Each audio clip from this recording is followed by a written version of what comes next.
விசாரணையில் காவல்துறை வந்து சொல்கிறது வந்து பார்த்திங்கன்னா, அந்த பையன் மேலே வந்து அந்த பள்ளியோ எந்தவித கம்ப்ளைண்ட்டும் வந்து சொல்லலை. இந்த பையனும் வந்து பார்த்திங்க அப்படின்னா, இந்த ஸ்கூலை பற்றி எந்த விதமான பிரச்சனை அப்படின்னு சொல்லிட்டு 3 வருஷமாக படிச்சுட்டு இருந்திருக்கான். 3 வருஷமாக படிச்சுட்டு இருக்கும்போது எனக்கு இந்த பிரச்சனைகள் வந்து இந்த ஸ்கூலில் இருக்குது அப்படின்றத பெற்றோர்கள்கிட்ட யாருக்கிட்டையுமே வந்து சொல்லலை அவன்.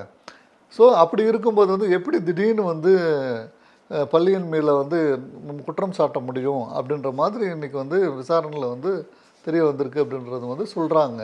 பட் இது வந்து இப்போ வந்து தெரியாது. இது முழுமையான விவரங்கள், பிரேத பரிசோதனை, அதுக்கப்புறம் வந்து பூட்டி கிணத்துக்குள்ளே அவன் எப்படி போனான், அப்படி அதுக்கப்புறம் வந்து எப்படி அவன் வந்து இறந்து போனான், இல்லை தற்கொலைக்கு யாருன்னா தூண்டினாங்களா, இல்லை அவங்க அக்கா வந்து சொல்கிற மாதிரி வந்து தலையில் எப்படி அடி வந்தது, இல்லை தோலெல்லாம் வந்து உறிஞ்சிருக்கு, இதெல்லாம் வந்து வந்திருக்கு அப்படின்ற மாதிரி அவங்க அக்கா வந்து சொல்கிறாங்க. பட் வந்து பிரேத பரிசோதனையில் டாக்டர்ஸும் வந்து என்ன சொல்கிறாங்க அப்படின்னா, தண்ணியில் வந்து உடம்பு ஊறிச்சினாலே வந்து பார்த்திங்க அப்படின்னா இதை தோல்லாம் வந்து இதுவாகும் அப்படின்ற மாதிரி வந்து டாக்டர்ஸும் வந்து சொல்கிறாங்க. இதெல்லாம் போக போக தான் இந்த விசாரணை வந்து முறையாக வந்து நடந்து இந்த விசாரணையின் முடிவில் தான் வந்து பார்த்தோன்னா இது கொலையா தற்கொலையா அப்படின்ற விஷயங்கள் எல்லாமே வந்து தெரிய வரும்.